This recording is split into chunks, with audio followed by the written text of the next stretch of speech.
ఎన్నికల ఫలితాలు వచ్చాయో అందులో కాంగ్రెస్ మాత్రం ఏమాత్రం ప్రభావం చూపించలేకపోయింది, ఒక్క సీటు కూడా గెలవలేకపోయింది. దీనికి సంబంధించి కేటీఆర్ కూడా ఒక వ్యంగ్యంగా ఒక ఎక్స్లోనైతే ట్వీట్ అయితే చేశారు. కంగ్రాచులేషన్స్ రాహుల్ గాంధీ, బీజేపీని దగ్గరుండి గెలిపించారు అంటూ కూడా. దీనిపైన మీరు ఏ రకంగా స్పందిస్తారు? ఈ ఎన్నికల ఫలితాలను ఏ రకంగా చూస్తారు? సార్, ఇక దీనికంటే ముందు మరొకసారి మా ఢిల్లీ నుంచి మా చీఫ్ ఎడిటర్ శ్రీనివాస్ గారు అయితే మనకి లైవ్లో ఉన్నారు. వారిని అడిగి ప్రస్తుతం అక్కడ ఎటువంటి అప్డేట్స్ ఉన్నాయైతే తెలుసుకునే ప్రయత్నం చేద్దాం. శ్రీనివాస్ గారు, ఇప్పుడు ఢిల్లీలో పరిస్థితి ఎలా ఉంది? ఆల్మోస్ట్ బీజేపీ గెలుపైతే ఖరారైనట్టుగా తెలుస్తోంది. ఇప్పుడు ఎన్నో రౌండ్ కొనసాగుతుంది? ఇంకా పూర్తి ఫలితాలు ఏ టైం వరకు వెల్లడయ్యే అవకాశం ఉంది? బీజేపీ 48 స్థానాల్లో తమ ఆధిక్యతను ప్రదర్శిస్తుంది. ఆమ్ ఆద్మీ పార్టీ 22 స్థానాల్లో ఆధిక్యతను ప్రదర్శిస్తుంది. ఇక్కడ ఒక అనూహ్యమైనటువంటి విజయాన్ని ఆమ్ ఆద్మీ పార్టీ మరి తీసుకున్నదని చెప్పవచ్చు. అతిషి ఓడిపోతుంది అనుకుంటున్న అతిషి చివరి రౌండ్లో గట్టెక్కి తన విజయాన్ని సమీప ప్రత్యర్థి బీజేపీ రమేష్ బిధూరి పైన తన విజయాన్ని సాధించి విజయదుందుభిని మోగించి సీఎం స్థానంలో ఉన్నట్లుగా తను సవాల్ విసిరింది. కానీ అదే కేజ్రీవాల్పై గెలవబోతున్నటువంటి పర్వేష్ సింగ్ మాత్రం ఇమ్మీడియట్గా సీఎం రేస్లో ఉన్నట్లుగా తెలుస్తుంది.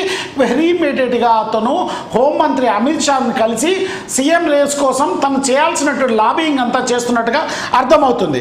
అయితే ఇంకొక విషయాన్ని అర్థం చేసుకోవాలి. ఇక్కడ ఈరోడ్లోంచి డిఎంకే పార్టీ నుంచి చందీర్ కుమార్, అట్లాగే మిల్కీపూర్ బీజేపీ చంద్రబాన్ పాస్వాన్ వీళ్ళిద్దరు కూడా దాదాపుగా వీళ్ళిద్దరి విజయం ఖరారైనట్టుగా తెలుస్తుంది. ఇంకొక విషయం ఏంటంటే ఇంకొక 2 నుంచి 3 రౌండ్లు మాత్రమే బాకీ ఉన్నాయి.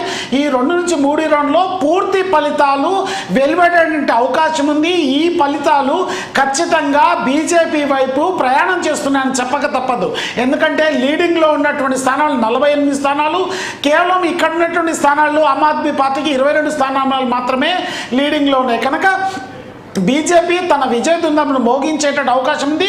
26 సంవత్సరాల నుంచి వేచి చూస్తున్నటువంటి బీజేపీ పార్టీ ఇప్పుడు తన పెద్ద పండుగను జరుపుకోబోతుంది. ఆ సందర్భంలోనే ఈరోజు సాయంత్రము బీజేపీ పార్టీ హెడ్ క్వార్టర్స్ నుంచి ప్రధానమంత్రి 7:45 ప్రజలను ఉద్దేశించి ప్రసంగించబోతున్నటువంటి విషయాన్ని తెలుసుకోక తప్పదు. ఇది మనం అయితే శ్రీనివాస్ గారు, ఏదైతే ఉదయం ప్రారంభమైనప్పటి నుంచి కూడా ఒక రకంగా పూర్తి మెజార్టీ తోటి బీజేపీ వచ్చి ఆ తర్వాత కొంచెం ఆమ్ ఆద్మీ పార్టీ తన ముందంజలోకి వచ్చి కూడా తర్వాతకి మళ్ళీ చతికిల పడిపోయినట్టు సిచ్యువేషన్ చూస్తే ఈ రిజల్ట్ని మనం ఏ రకంగా విశ్లేషించవచ్చు? ఎందుకంటే ఢిల్లీ ప్రజలు ఏదైతే కావాలని చెప్పి బీజేపీ కావాలని చెప్పి పట్టం కట్టాలని మనం భావించవచ్చా? లేదు, ఇక్కడ దేశంలో ప్రతి ప్రాంతంలో ప్రజలందరూ కూడా ఒకసారి లేదా 2 సార్లు ఆయా పార్టీలకు పట్టం కట్టేటువంటి చరిత్ర మన భారతదేశ చరిత్రలో ఉంది. అదే తరహాలో 2 సంవత్సరాలు అండ్ 2 సార్లు అంటే 10 సంవత్సరాలు ఆమ్ ఆద్మీ పార్టీకి అక్కడ ఢిల్లీ ప్రజలు పట్టం కట్టారు. సరే, వీళ్ళు అభివృద్ధి చేశారా చేయలేదన్నటువంటి ఒక విషయాన్ని పక్కన పెడితే వీళ్ళు కుంభకోణాల్లో ఉండడము, తద్వారా జైళ్లలో ఉండడము, ఇవన్నీ కూడా కొంత ఇబ్బందిని కలిగించాయి అక్కడ ప్రజలకి. అట్లాగే ప్రజలు ఎప్పుడు కూడా అభివృద్ధిని కోరుకుంటారు, ఉపాధి కల్పనను కోరుకుంటారు, భద్రతను కోరుకుంటారు.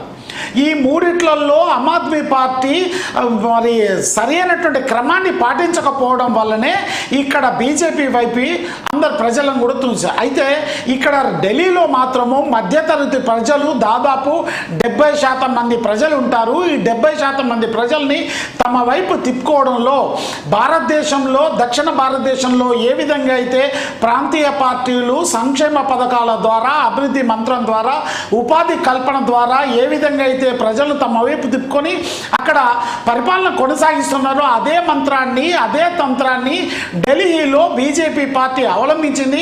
ఆ నేపథ్యంలోనే మధ్యతరగతి ప్రజలందరూ కూడా బీజేపీ పార్టీ వైపు తిరగడము, అదేవిధంగా ఈ ఎన్నికల్లో పట్టం కట్టడం అనేటువంటి విషయాన్ని అర్థం చేసుకోవాలి.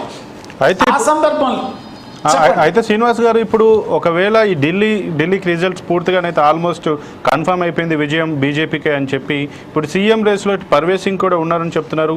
ఇక పర్వేష్ సింగే కాకుండా ఇంకెవరైనా ఆశావాహులు ఉన్నారా సీఎం రేస్లో ఉన్నవారు?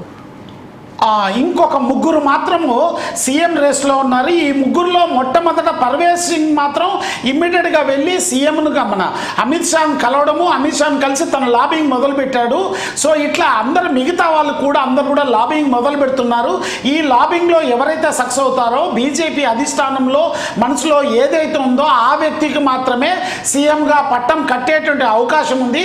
అయితే ప్రజలు ముందుకు సాహెబ్ సింగ్ వర్మకి బీజేపీ పార్టీ మాత్రం సీఎం క్యాండిడేట్గా అనౌన్స్ చేసింది.